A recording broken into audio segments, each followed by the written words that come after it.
Muy bien. Buenas tardes con todas, con todos. Gracias, Katy, por el saludo, estimada Laure, y a todos los hermanos y las hermanas que están compartiendo esta tarde con nosotros.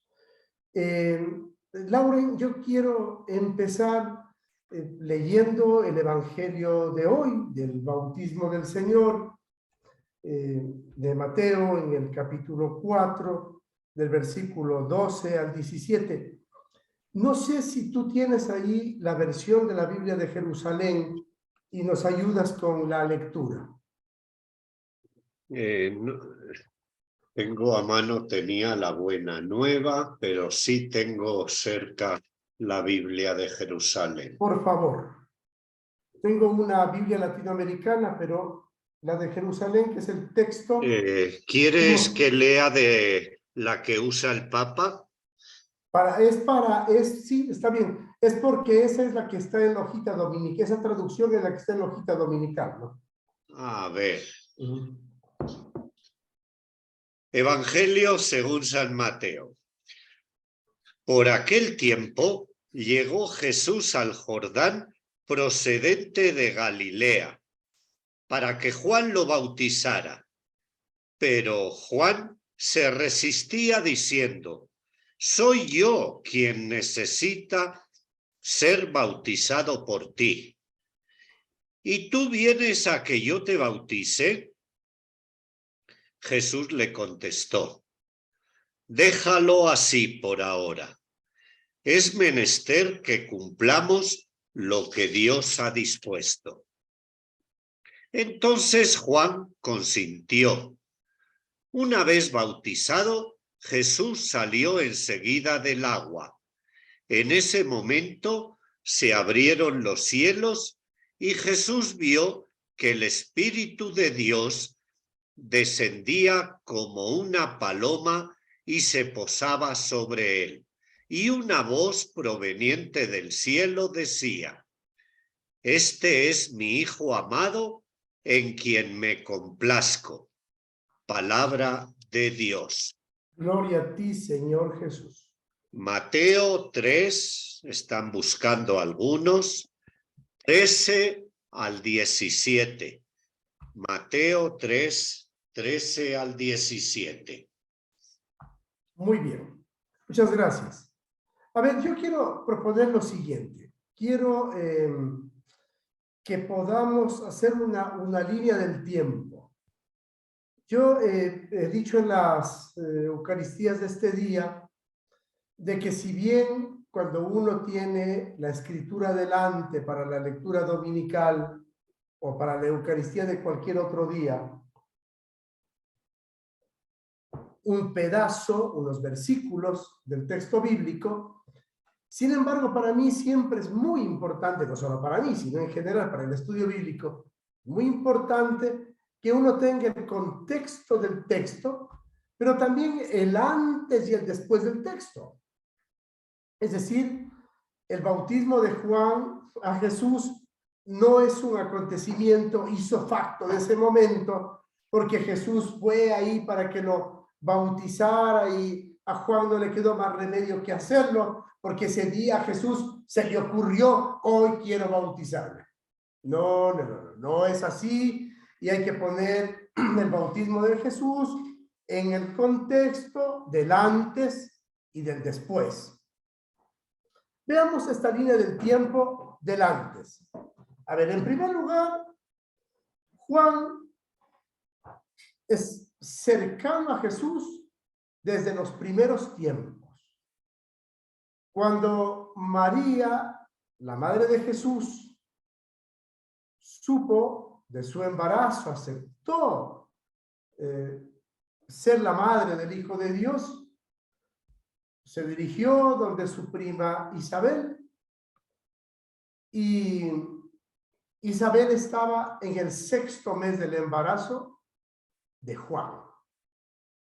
Por lo tanto, Isabel, prima de María, Juan y Jesús, en genealogía del hoy, primo en 2º grado de Jesús. Segundo, si María estaba recién embarazada e Isabel estaba en el 6º mes del embarazo, entre Juan y Jesús hay unos 3 meses de diferencia de edad. Por lo tanto, son contemporáneos, comparten la niñez, la adolescencia, y además de eso son familias, son primos, que además en la cultura judía, eso de primo es más allá de primo, son hermanos. Si hermano se consideraba a toda la descendencia, aún a la más lejana, solo porque la genealogía del patriarca les correspondía, fíjate tú, naciendo prácticamente en la misma casa, en la misma cultura, en la misma religión, en el mismo pueblo, de 2 mujeres que se quieren, que se aman, que se respetan, que se apoyan, que se ayudan, que se comprenden, la una que le va a servir en el embarazo y la otra que se alegra por la noticia. Bendita tú que viene a mí la madre de mi Señor. Las mamás eran armoniosamente amigas y hermanas también. Entonces, Juan y Jesús son hermanos. Siendo esa la relación, tenemos que imaginarnos una adolescencia, una pubertad y una parte de su adultez juntos, creciendo juntos. Pero claro, en algún momento, Juan toma una decisión y se convierte en un profeta del desierto. Los profetas del desierto eran una especie de movimiento religioso, como lo eran los otros movimientos en Israel, los fariseos, los saduceos, el mismo cuerpo sacerdotal, los celotes. Bueno, pues los esenios eran un grupo, un movimiento religioso de la época que tenían algunas características propias. Entre esos esta militancia en el desierto. Eran hombres célibes, no se casaban, contemplativos, de meditación, de ayuno y oración.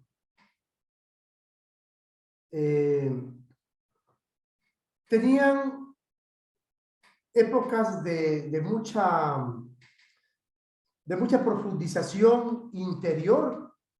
Vivían en una mística de revisión de la escritura y de aplicación dentro de esa forma y de ese estilo de vida, como hoy día podría serlo la vida monástica, por ejemplo, como aislados del mundo, pero preocupados por el mundo a la vez.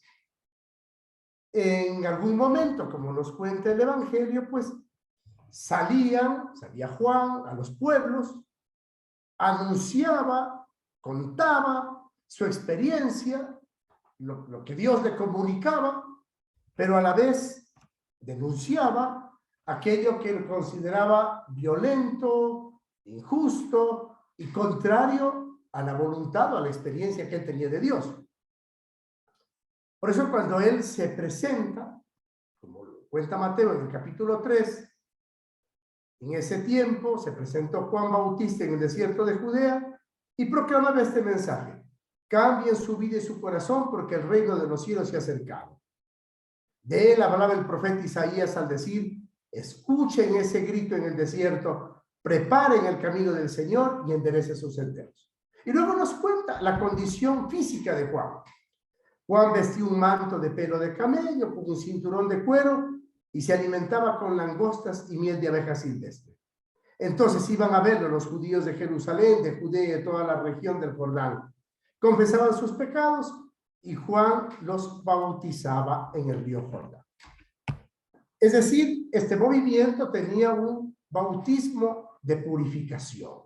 Y la gente que quería cambiar de vida, ponerse en camino, volver al camino, pasaba por estos profetas del desierto y se dejaba bautizar como un ritual de vuelta a la vida, de purificarse, de avanzar, de continuar. Jesús, los biblistas más acuciosos coinciden en eso, muchos de ustedes, de los que están en esta tarde compartiendo este panel, ustedes lo saben, coinciden en que, fijo, seguro, Jesús, sus primeros años, su adolescencia, los vivió junto a Juan. Y por eso es que también Jesús está acostumbrado a tener algunas experiencias de desierto. Muchas veces los evangelios lo muestran, y se retiró a orar, y se fue a la montaña, o se fue al desierto, a solas, a orar, a meditar, a reflexionar, a revisar el camino, a buscar el encuentro con Dios íntimo, profundo, para poder acertar, conducir, dinamizar, desafiar su misión como el Mesías, como el Hijo de Dios.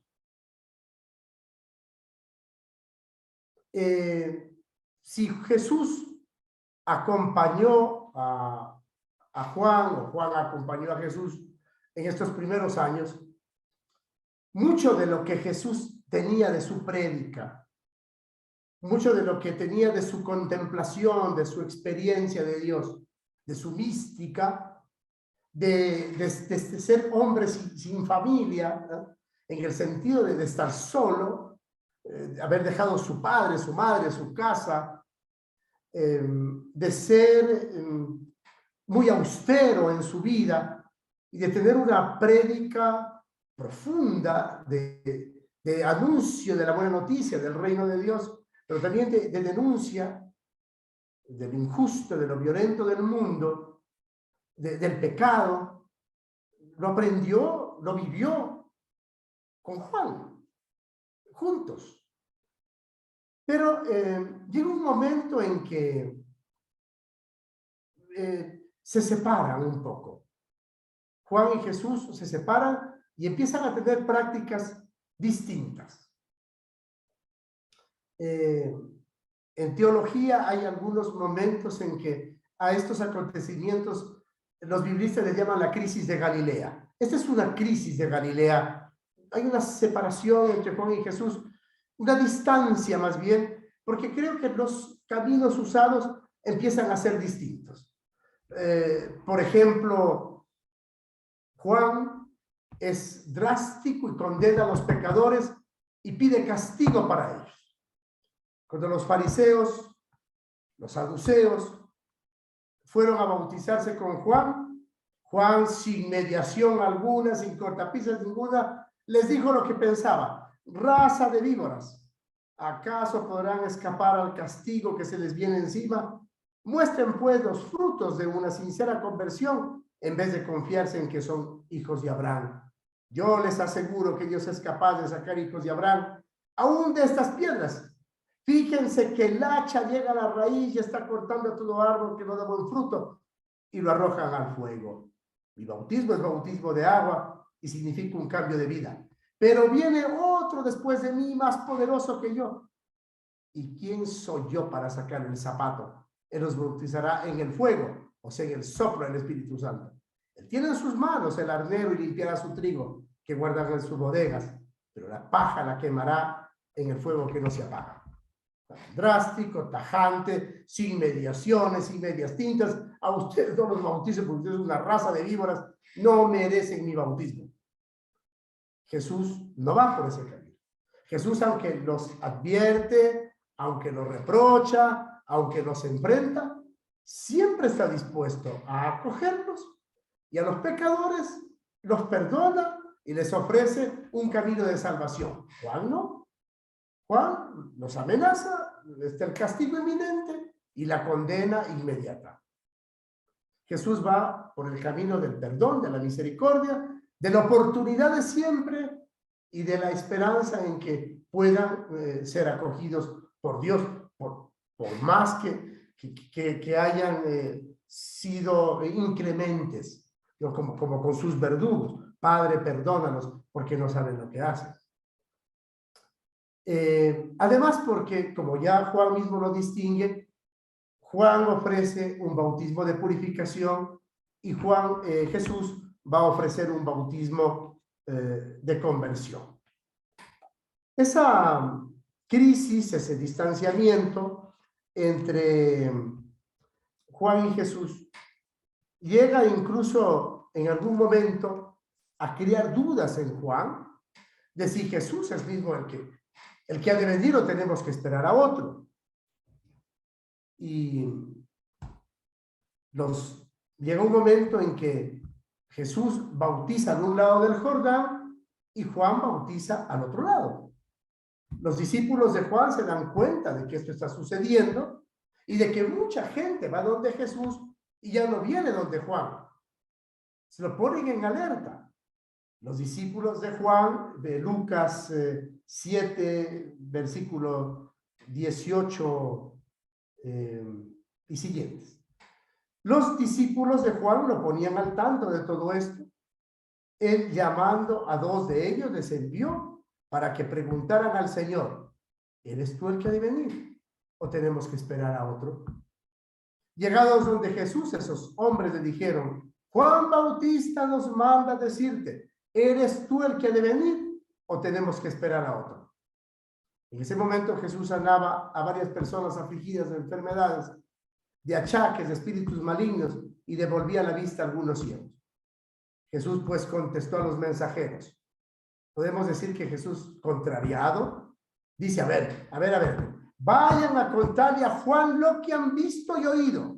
Los ciegos ven, los cojos andan, los leprosos son purificados, los sordos oyen, los muertos resucitan. Y se anuncia la buena nueva a los pobres. Y además, feliz el que me encuentre y no se confunde conmigo. Casi dice: oye, vayan y díganle a Juan que qué le pasa, que cómo se le ocurre mandarme a preguntar. Pero si me conoce, si he compartido con él, si ha estado conmigo, y de cuándo acá ahora le viene la duda. Pero por si acaso le quede alguna duda todavía, díganle que los ciegos ven, los cojos andan, los leprosos quedan limpios, los muertos resucitan, y a los pobres se les anuncia la buena noticia. Y casi como sarcásticamente, ¿no? Feliz el que me encuentra y no se confunde conmigo. Podrías leerlo al revés. Y qué infeliz el que me confunde y no se da cuenta que soy yo. No hay vuelta. Allí hay otra vez una reaparición de esa crisis entre Juan y Jesús. Pero bueno, pues está dentro del camino del discernimiento. Después va a llegar el momento del bautismo de Jesús y uno dice: bueno, pero si así ha sido el asunto, y ahora ¿de dónde acá viene el imperativo del bautismo? Si estamos atravesando estos momentos difíciles entre Juan y Jesús. No, pero Jesús, a ver, va donde Juan, y Juan, claro, ya sabiendo que era el Mesías, porque ya después del mensaje que le llevaron los discípulos, a ver si le quedaba alguna chispa de duda y a ver si podía poner en cuestionamiento que Jesús era el Mesías esperado. Cuando Jesús llega y le dice que quiere que le bautice en busca de Juan para que lo bautizara, Juan se opuso y le dijo: yo soy el que necesito tu bautismo y tú quieres que te bautice. Jesús enérgicamente: déjame hacer por el momento, porque es necesario que cumpla con lo ordenado por Dios. Algunas Biblias lo traducen hasta más en sentido de orden. Hazlo, porque es necesario que cumplamos lo ordenado por Dios. Déjame hacerlo, ¿no? Es una orden. Yo les decía esta mañana en la homilía, nosotros pedimos bautizar a los chicos. Entonces, cuando vamos a la iglesia, pedimos a pedir que se bautice al niño, a la niña. Cuando el chico crece, se hace adolescente, de repente entra un poco de crisis de fe, la mamá, el papá le quieren llevar a misa, y el niño dice, joven, dice: no, yo no quiero ir. Y le recuerdan: a ver, tienes que ir a misa con nosotros. O no crees que eres bautizado, no te acuerdas, no sabes que te hemos bautizado. Y el chico dice: y yo como no he pedido, Ustedes lo han hecho, ¿yo qué tengo que ver con esto? Pero Jesús no lo pide, lo ordena. Déjame hacer lo que es necesario. No me pongas cortapisas, hazlo y punto. Nosotros pedimos, Jesús ordena, le ordena a Juan, bautízame. Y claro, y uno dice, bueno, ¿y qué necesidad tenía Jesús de bautizarse? Si ya sabemos que ese era un bautismo de purificación. Bueno, pues, aunque el relato evangélico habla de la inmersión de Jesús en el Jordán, lo decisivo no es ese bautizo de agua en manos del Juan el Bautista, sino la acogida del Espíritu que el Padre envía sobre él. Según la mentalidad bíblica, este Espíritu hace vivir a Jesús el aliento vital de Dios, lleno de su amor, de su fuerza creadora, entregado a liberar, a transformar y a potenciar la vida. Por eso, los primeros seguidores de Jesús lo recordaban como un profeta que, ungido por Dios con el Espíritu Santo, pasó haciendo el bien. No dicen bautizado en agua, no, dicen ungido por el Espíritu Santo. Esa es la razón de ser discípulo de Jesús. Este es el Espíritu que ha de alentar a quienes siguen sus pasos. Los discípulos se sienten herederos del ungido del Espíritu, no del bautizado por Juan. Yo creo que la crisis religiosa de nuestros días se está extendiendo con tal radicalidad que la indiferencia está afectando ya a los mismos creyentes. Eso ya lo sabemos desde hace rato. Y los indicios son cada vez más inquietantes. Hay analistas que denuncian que hay un ateísmo interior que está diluyendo la fe de los que dicen cristianos. Entonces, la iglesia pues no es un espacio inmunizado. Hay practicantes que de hecho no cuentan con Dios. Pueden pasar tranquilamente sin Él. Dios no estimula su vida ni inspira su comportamiento.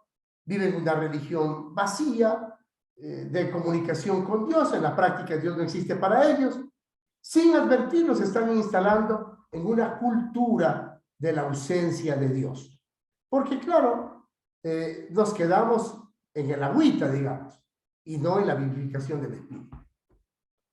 Pero claro, una vez que Jesús recibe el bautismo, en algún momento sucede lo que le sucedía a muchos de estos profetas del desierto, que por anunciar y por denunciar les iba mal. Y entonces, claro, eso es lo que exactamente le pasó a Juan, que estando con la palabra en la boca de la denuncia y del anuncio, tuvo que denunciar a Herodes, que estaba en un camino de perdición porque se le había ocurrido cometer adulterio y apropiarse, hacerse de la mujer de su hermano. Juan lo denuncia. La reacción de Herodes es una reacción violenta, lo hace tomar preso, y una vez que lo toma preso, pues metido en una mazmorra, en un momento, por pedido de esta conviviente, a Juan le cortan la cabeza. Y cuando Juan muere, Jesús se entera de eso, y entonces ahora a Jesús le toca entrar en un proceso de discernimiento de su misión. Y yo quiero decir ahí que aunque en el Evangelio estén puestos indistintamente estas cosas, en el orden cronológico me refiero, yo quiero situar ese espacio de discernimiento en las tentaciones, porque están después del bautismo. Pero yo intento poner ahí la muerte de Juan después del bautismo para que Jesús tenga que sentirse en la urgencia de retomar este camino iniciado con Juan, porque le toca responsabilizarse del proyecto del reino de Dios. No hay Juan, se entera de la noticia y Jesús, 40 días, voy a poner una palabra moderna, de retiro espiritual, porque necesita discernir. ¿Y ahora qué? Le toca continuar la misión, le toca avanzar, le toca continuar con la experiencia, comunicando la experiencia de Dios. Tiene que revelarse como el Mesías esperado, tiene que hacer discipulado. Por eso va a tomar a 4 discípulos que fueron de Juan, los va a asumir él como sus primeros discípulos, porque claro, los conocía, habrán compartido discipulado muchas veces. Pues ahí, en ese discernimiento, en ese retiro espiritual, va a tener estas tentaciones, y ya todos las conocemos. La primera, la del hambre. Si eres hijo de Dios, ordena que esas piedras se conviertan en pan. Jesús dice, no solo de pan vive el hombre, sino de toda palabra que sale de la boca de Dios. Luego, de unos días más, otra vez, otra tentación, ponerse en la parte alta del templo, y la tentación de tirarse de ahí abajo, porque puesto que Dios ordenará que sus ángeles lo lleven en sus manos, para que tus pies no tropiecen en piedra alguna, pues la mala idea, la tentación de hacer cosas extraordinarias, impactantes, deslumbrantes, para que la gente nos siga, para que el pueblo se convenzca, mostrar el mesianismo desde una cosa espectacular. Voy a decirlo otra vez usando un término moderno, el Superman, ¿no? Al que, oh Dios, ¿cómo es capaz de hacer semejante cosa? Pero no, la Escritura dice, no tentarás al Señor tu Dios. Entonces, no hay que salirse de la voluntad de Dios. Dios no necesitaba un enviado que haga cosas extraordinarias, portentosas, para que esa sea la palabra que dé credibilidad a su misión. No. Y luego la tentación de hincarse delante del demonio a cambio de tener todos los poderes del mundo. Decir, esa es una tentación de las más terribles por las que pasó el Hijo de Dios. Dentro de ese discernimiento espiritual, de esa profundización de su fe, de hacer la voluntad del Padre, de sentirse ungido por el Espíritu, de dar vida a la unción, eso de abandonar al Padre que lo ha enviado para adorar al demonio, fíjate, hincarse ante el demonio, para contar de tener los poderes del mundo. Eso debe haber sido una experiencia para Jesús absolutamente dolorosa, porque humanamente la tuvo que experimentar, como las hemos experimentado todos en el momento que nos hincamos ante los ídolos del poder, por ejemplo. Pero claro, Jesús, en un momento culmen de su profundización espiritual, aléjate de mí, Satanás, porque dice la Escritura, adorarás al Señor tu Dios y a Él solo servirás. Entonces, pues se acaba la dubitación, hay que avanzar, no hay Juan, vamos adelante, buscar a los discípulos y empezar la misión. Y en ese momento empezó la vida pública de Jesús. En ese momento. Una vez que empieza la vida pública de Jesús, pues ya todos sabemos, esos escasos 3 años, como más o menos es el cálculo histórico, lo van a llevar a la cruz. Su primo le cortaron la cabeza y él va a morir en una cruz. Prácticamente comparten martirios parecidos. El mismo homicida de Juan va a ser cómplice del homicidio, del asesinato, ¿no?, de la crucifixión de Jesús. Entonces, yo digo que hay que, se hace necesario promover el sentido del bautismo, esta participación plena, consciente y activa de cuidar nuestro modo de relacionarnos con Dios, evitando formas superficiales y vividas solo desde lo exterior y que pueden ser formas de huir de su misterio santo, más que caminamos para situarnos ante Él en el Espíritu y en la verdad. Porque de ahí deriva lo siguiente, y esta es la aplicación pastoral que quiero hacer. Si tenemos la conciencia de esto, de que tenemos que situarnos ante el misterio, sin huir de la responsabilidad del bautismo, si somos ungidos por el Espíritu, tenemos que tener causa, tenemos que tener proyecto, tenemos que tener opción y tenemos que tener un estilo de vida de bautizados. Por ejemplo, la causa de Jesús, el reino de Dios.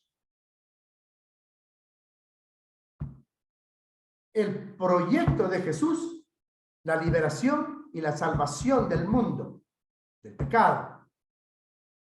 La opción, los pobres, los pequeños, los humildes. El estilo de vida, la cruz. La causa, el reino de Dios. El proyecto, la liberación, la salvación. La opción, los pobres. El estilo de vida, la cruz. Puedo ponerlo en un nivel más doméstico. Pues estoy hablando de causas colectivas. Pero pongámoslo en uno más doméstico, más personal. Por ejemplo, la causa, el sacramento del amor, el matrimonio. El proyecto, la familia. La opción, los hijos. El estilo de vida. La entrega, la fidelidad, la donación. La tolerancia, la paciencia, a veces hasta una dosis de sacrificio. Puedo ponerlo de manera al revés cuando no coinciden. Estas veces estoy diciendo lo que coincide, pero puedo ponerlo como que no coincide, que es a veces el caso de nosotros, la mayoría de los bautizados. Por ejemplo, ahora que estamos en época electoral en Ecuador y ya estamos en plena campaña electoral, probablemente la causa de muchos sea el poder. El proyecto, llegar a este sector público de administración, de legislación, de gobernabilidad, de gobierno. Y la opción, todos van a decir que es el pueblo. Pero luego el estilo de vida suele ser mentira y corrupción. Entonces, el estilo no coincide con el proyecto no coincide con la opción y la opción no coincide con la causa. Un bautizado tiene que tener conciencia plena de su causa. Y la causa es el reino de Dios.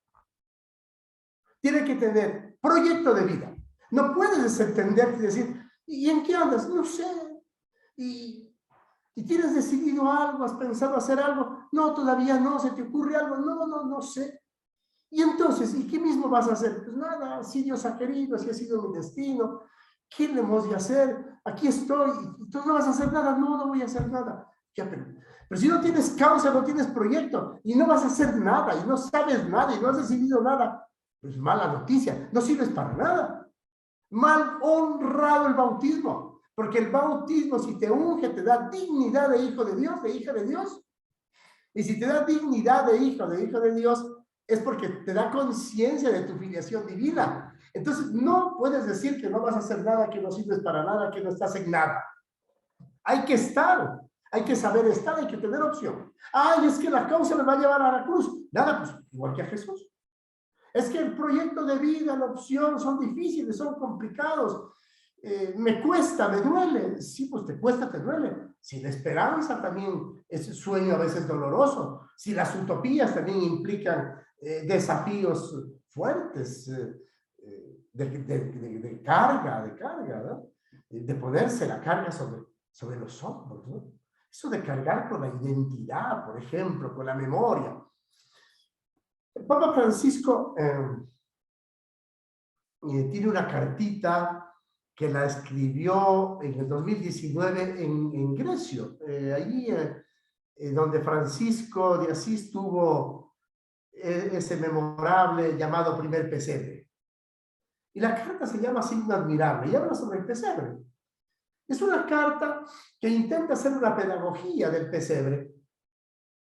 Primero el pesebre vacío, el segundo día la gruta, el Belén, el tercer día José y María, el cuarto día los pastores, el quinto día la estrella, el sexto día los magos, el séptimo día los ángeles, el octavo día los pobres y el último día el encuentro con Dios, el Emmanuel, el niño Jesús. Como para que si hiciéramos el pesebre en familia, pudiéramos cada día ir poniendo las imágenes, las figuritas. No. Esta pedagogía sencilla, dice el Papa, tiene un objetivo: devolverle al pesebre la memoria histórica. Porque a veces la memoria simbólica pesa más que la memoria histórica. Y la memoria simbólica suele ser a veces manipulada, abstraída, obstruida. Y entonces, claro, pues la memoria histórica del pesebre, de los pobres, los pastores, la estrella, Belén, desaparecen dentro del consumo, del materialismo, del comercio, Papá Noel, el árbol. Entonces, los símbolos terminan desplazando los acontecimientos históricos. Entonces, me parece que en el bautismo también llega un momento en que la memoria simbólica pesa más que la memoria histórica. Por eso el bautismo, por costumbre, por obligación, por tradición, por show social, no por compromiso, no por discipulado, no por membresía de la comunidad cristiana, de la iglesia, cuerpo místico de Cristo. Membresía. Entonces termina, el bautismo termina diluido. Ya el famoso Gabriel García Márquez decía que a veces la historia no es la que hemos vivido, sino como nos la han contado, ¿no? O sea, a veces aquí en la doctrina cristiana, en la escritura, también pasa lo mismo. No es como le hemos leído, sino como nos la han contado. Y de ahí vienen nuestras distorsiones. Eso así en primer lugar. En segundo lugar, también entre bíblico y pastoral quiero decir lo siguiente. El Evangelio del bautismo termina diciendo que en el momento en que Jesús recibió el bautismo, descendió el Espíritu sobre él y se abrieron los cielos y se escuchó una voz que decía: este es mi Hijo muy amado, en quien me complazco, en quien tengo mis complacencias. Otras Biblias dicen: porque este es mi elegido. Bueno, este es mi Hijo muy amado. Yo quiero decir que el bautismo es un acto de amor de Dios por su Hijo, y si somos herederos del bautismo de Jesús, tenemos que terminar diciendo que el bautismo es un acto de amor. Porque solo uno se preocupa de hacer que su hijo, entre en el discipulado, en el cuerpo místico de Cristo, si lo ama. Si lo ama. ¿No? Ni siquiera si lo quiere, si lo ama mucho, porque es muy amado, ¿no? Voy a decir así para poner una antítesis. Chicos, 8 años, 9 años, 10 años, 12 años, nadie se ha preocupado de bautizar, ahora que tenemos bautizo de niños. Uno puede decir: bueno, ya este niño no lo quiere nadie, no lo ama nadie, que nadie se preocupa de insertarlo en la membresía de la comunidad cristiana. Un acto de amor. Yo digo: verán, a ver, preguntémonos para nosotros, los que estamos aquí. A los que tienen mi edad y de aquí para arriba, yo tengo 59, y de aquí para atrás. nos bautizaron por tradición. Seguro, segurísimo, por tradición y por costumbre. Por fe también, porque los abuelos eran creyentes, por supuesto. Por fe sí, pero dentro de una tradición. Los hijos de ustedes, de los que aquí tienen hijos y son abuelos, sus nietos, muchos de sus nietos estaban bautizados por obligación, porque los pusieron en un colegio episcomisional, religioso, y les piden el certificado de bautismo. Porque ya hay que ponerlo en el catecismo y ni modo, no queda más remedio que bautizar. Porque los padrinos son los que ustedes han elegido, sus mejores amigos, el magnate de la esquina. Entonces, ya nada, el mejor amigo del padre, el compañero de vóley, de indoor, el compañero de tragos, la señora que está ahí exigiendo que dé mi el guagua para yo ser madrina. Es por obligación. Si los unos hemos sido bautizados por tradición y los otros por obligación, ¿será que queda alguien bautizado por amor? Para ser consecuentes con la palabra de Dios que hemos leído.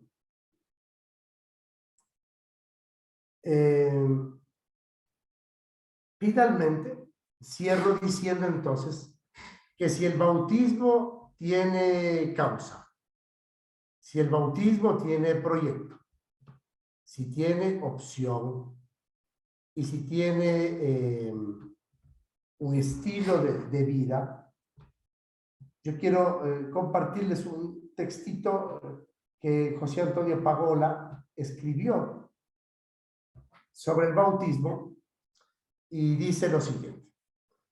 El evangelista Mateo quiere además que nadie lo equipare con el bautista, que nadie lo vea como un simple discípulo y colaborador de aquel gran profeta del desierto. Jesús es el Hijo amado de Dios, sobre él desciende el Espíritu de Dios, solo él puede bautizar con Espíritu Santo y con fuego. Según la tradición bíblica, el Espíritu de Dios es el aliento de Dios que crea, envuelve y sostiene la vida entera. La fuerza que Dios posee para renovar y transformar a los vivientes. Su energía amorosa que busca siempre lo mejor para sus hijos e hijas. Por eso Jesús se siente enviado, no a condenar, destruir o maldecir, sino a curar, construir y bendecir. El Espíritu de Dios lo conduce a potenciar y mejorar la vida lleno de ese Espíritu bueno de Dios.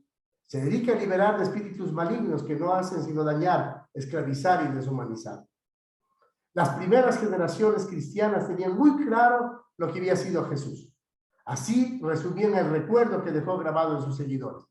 Ungido por Dios con el Espíritu Santo, pasó la vida haciendo el bien y curando a todos los oprimidos por el diablo, porque Dios estaba con él. ¿Qué espíritu nos anima hoy a los seguidores de Jesús? ¿Cuál es la pasión que mueve a la iglesia? ¿Cuál es la mística que hace vivir y actuar a nuestras comunidades? ¿Qué estamos poniendo en el mundo? Si el Espíritu de Jesús está entre nosotros, viviremos curando a tantos oprimidos, deprimidos, reprimidos y hasta suprimidos por el mal. A ver, viviremos curando a tantos oprimidos, deprimidos, reprimidos y hasta suprimidos por el mal. Que así sea. Ahí podemos conversar si tienen algunas preguntas, algunas inquietudes o algunas opiniones.